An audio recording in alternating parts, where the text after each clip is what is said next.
Hi guys, I'm Anupa from Kefi Blossom Designs and this is the Kefi Flower Tile block. This is a foundation paper based block and is a beginner friendly pattern. The reason why this is beginner friendly is because this is just one single unit.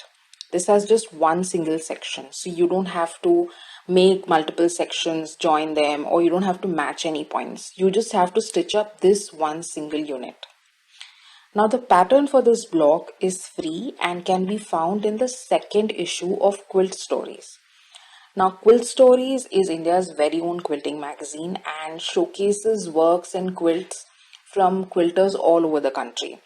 It's definitely an inspirational read, so make sure you check it out. I will give the magazine's link in the description below. Now after you have downloaded the magazine, and when you look at the pattern, there are certain set of informations that help in understanding the pattern better. One of them is the pattern image breakup. It's a diagram which labels all different parts of the final output. So here we have petal 1, petal 2, the leaves, the background, etc. These design parts are listed in the next set of information, which is the color scheme table. Now the color scheme table lists these different design parts and also lists the different colors used in the sample block. And the final set of information to look at is the pattern key. Now the pattern key is the blueprint of this entire pattern. It gives details about the different subsections in the pattern, the design parts they belong to, and the colors used in the sample block. So in this case, A1 belongs to petal 1 and white has been used in the sample, which are these parts. If you go further down, A12 belongs to leaf 1 and ink blue has been used in the sample, which are these parts.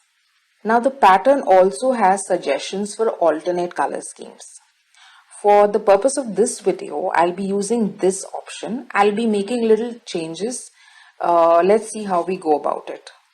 Now here I have printed out the page from the pattern, which has the color scheme table and the pattern key. You will notice right next to the sample colors, there are blank columns. This is where I'll fill in the colors that I would need for the current project. Now in the corner of the screen, you can see the alternate color scheme suggestion that we will consider for this project. I'll fill in these colors in this column with little changes. So for background, I will retain yellow. So I'll write yellow here. For leaf 1, I'll use light green. For leaf 2, I'll use dark green. For petal 1, I'll retain white. For petal 2, instead of light pink here, I'll use light coral. For petal 3, I'll use pink. And for petal 4, instead of the purple, I'll use this blue ikat fabric. So I'll write ikat blue here. Now based on the colors listed here, I'll fill in my pattern key. Now A1 belongs to petal 1 and for petal 1 we have to use white. So I'll fill in your white. The next section belongs to petal 2. Petal 2 we're using light coral. I'll fill in light coral here. So in this manner I'll fill in rest of the rows. The next subsection belongs to petal 3. So I'll fill in pink here. The next 4 subsections belong to petal 4. So for petal 4 we're using ikat blue. I'll fill in ikat blue here. The next 4 subsections belong to the background. So for background we are using yellow. So I'll fill in yellow here. Next is leaf 1 using light green. For leaf 2 it's dark green. The last 2 subsections belong to the background. So I'll fill in yellow here. Now based on the fabric colors listed here, I know the colors that I need for this project. So here I have already pulled out these fabrics. But before I cut into them, I'll print out the pattern. Now based on the printing instructions given in the pattern, I have printed this on an A4 size sheet and at its 100% scale. Now you will notice that there are 2 reference squares in the pattern. After you print the pattern, you can measure either of these reference squares. Here I'm measuring the 1-inch reference square. It's accurately an inch, which means the pattern has been printed at its 100% scale. In cases where the printed reference squares are not accurately sized, you need to check your print settings. Now I'll cut this pattern out using this outer gray border as my guide.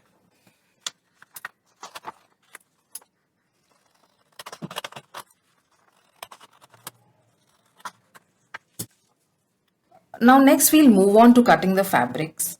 Now this pattern is divided into various shapes. These shapes are its subsections and they are labeled alphanumerically. So when we cut fabric, we need to cut for each of these subsections separately. Now there are multiple ways in which you can cut the fabric. One way is to find generic squares and rectangles. So in this case, A7 looks like a rectangle. If I measure this, it comes up to 2 inch by about 3/8 of an inch. So if we have to cut fabric for this, I will have to add seam allowance to the measurement that we just took. So if I take my seam allowance as 1/4 of an inch, I will have to cut fabric measuring 2.5 inches by an inch. So this is one method, but I prefer another method wherein I take an extra print of the pattern. Now I will set the main pattern aside and now I'll refer the pattern key.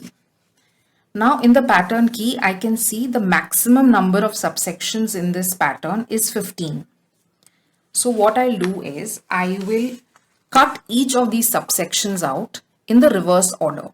So first I'll cut A15, A14, A13 till I reach A1. So here I'm cutting A15.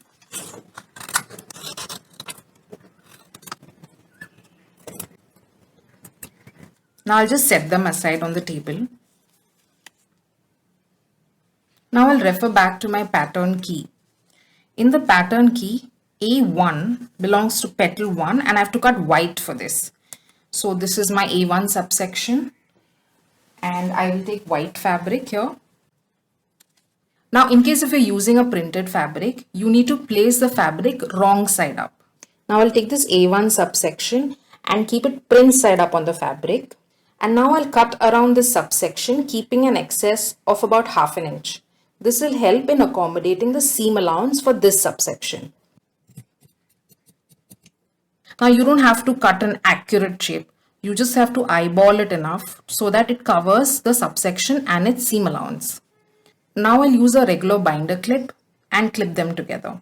Now if you don't have a binder clip, you can also use a normal cloth clip. This is a normal bamboo clip, or you can use these I think they're called magic clips, normal sewing clips, anything that will help you organize your pieces. Now I'll set this aside. Now the next subsection is A2. For A2, we have to cut light coral. Here I have a scrap fabric. Again, you have to place the fabric wrong side up and I will place the pattern print side up. I'll cut it and clip it. I'll set it aside.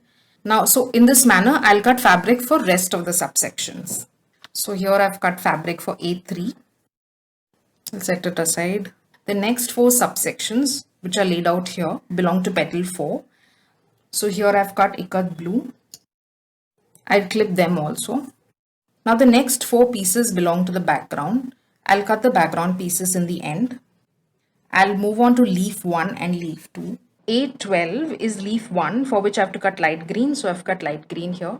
A13 is leaf 2 for which I have to cut dark green, so I'll cut dark green here and clip them. I'll set them aside. The remaining subsections belong to the background for which I'll cut yellow fabric and clip them. Now here are all the fabrics that I've cut. I have placed them in the order that I have to stitch it up. Now for convenience sake, I'll stack them up in the same order that I need to stitch. So this is A15. I'll unclip this, place A14 on it, then I place A13 on it, A12. Very simple, just one on top of the other. Now I'll take the pattern that I cut before. Like I said earlier, this section is divided into different shapes. Each of these shapes are different subsections of this pattern and they're labeled. They're labeled as A1, A2, A3 and it goes on till A15. This is the order in which we need to sew up the pattern. So we have to start with A1. I'll take the piece that we've cut for A1 and I'll place it right behind A1 here. Now to check if the fabric has been placed properly, I will hold this arrangement against a light source. You can hold it against your window or you can hold it against any light in your room. Here I'm going to use a light box. As you can see, this is the A1 subsection. And when I place the fabric on it, I have to make sure that it covers the entire subsection and also extends outward to cover its seam allowance. Now this seems to be fine.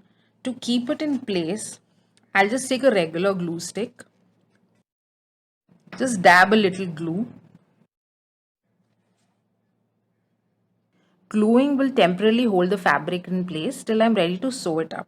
Now for the next stage, I'll need a cutting mat, a ruler, a rotary cutter and just hard paper, basic card paper.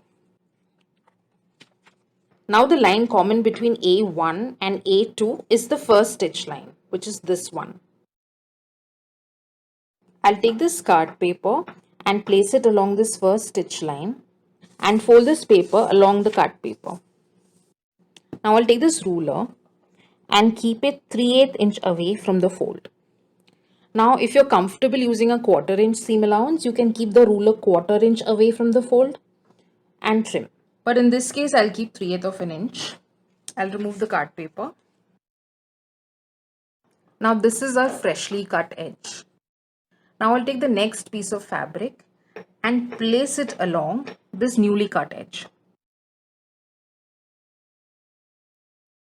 Now to make sure that this piece has been placed properly, I will pinch the ends of the stitch line with my pointer and my thumb and I'll bend.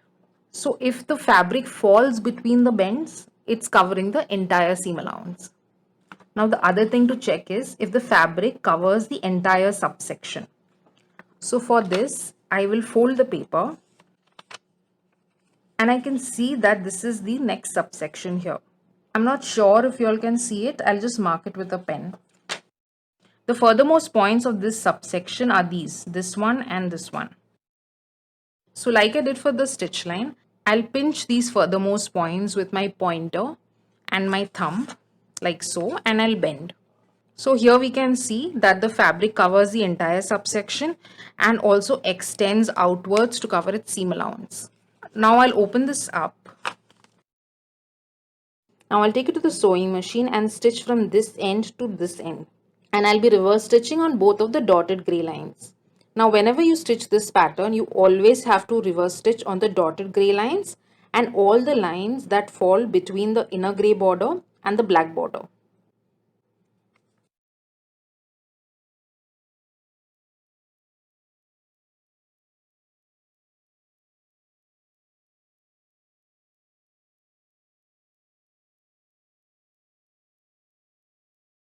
After stitching, I'll just open this up. Now you can press it open with your hands. I prefer to iron them. Now after covering A1 and A2, we move on to A3. Now the next stitch line will be the line common between A3 and the previously stitched section, which is this line. Again, I'll keep the spring side up, lay the card paper along the next stitch line and fold the paper. Now you will notice that the previously stitched line extends into the next subsection.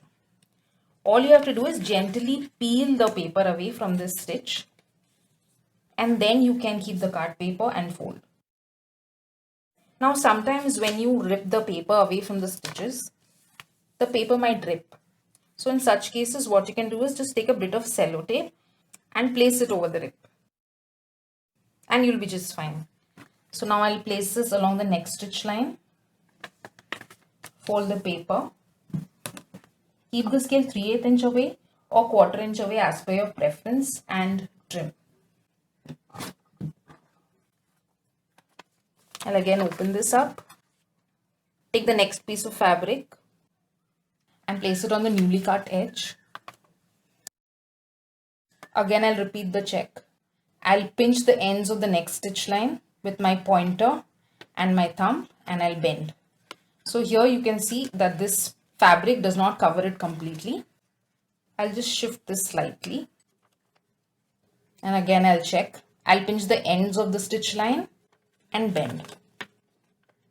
So here the fabric covers the stitch line. Now I'll fold it again. This is my next subsection. Again, I'm not sure if you all can see it. I'll just mark it for you. Now these are the furthermost points. I'll again pinch them with my pointer and my thumb, and I'll bend. So it covers the entire subsection here and is extending outward to its seam allowance. Again, I'll open this up. If you want, you can pin it. And now I will stitch on the next stitch line. From this edge to this edge, reverse stitching on the dotted gray lines.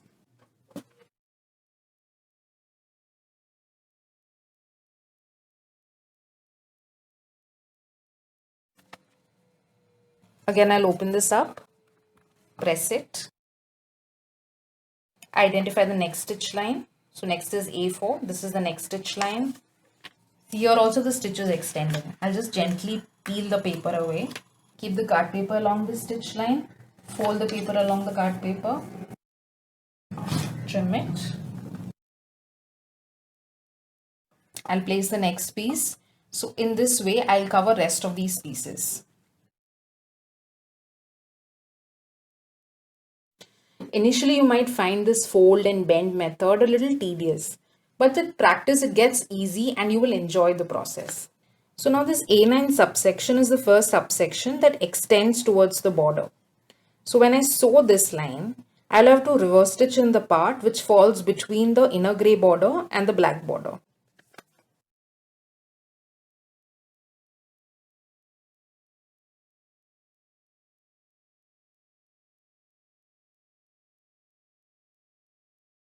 Now this is the last subsection.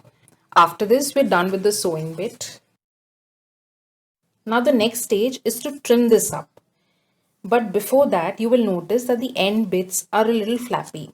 So what I'll do, I'll just take my glue stick again and I'll glue these bits down. This will just temporarily hold the end pieces in place till I'm ready to stitch it up. Now I'll trim this section up using this middle black border as my guide. One thing to note is that the area between the inner grey border and the middle black border is the seam allowance. Now this seam allowance is a 3/8 inch seam allowance. But if you're more comfortable using a 1/4 inch seam allowance, you can take a ruler and place it 1/4 inch away from the inner grey border. Like this. And you can trim. But I'm more comfortable with the 3/8 inch border. So I will use this middle black border as my guide to cut it.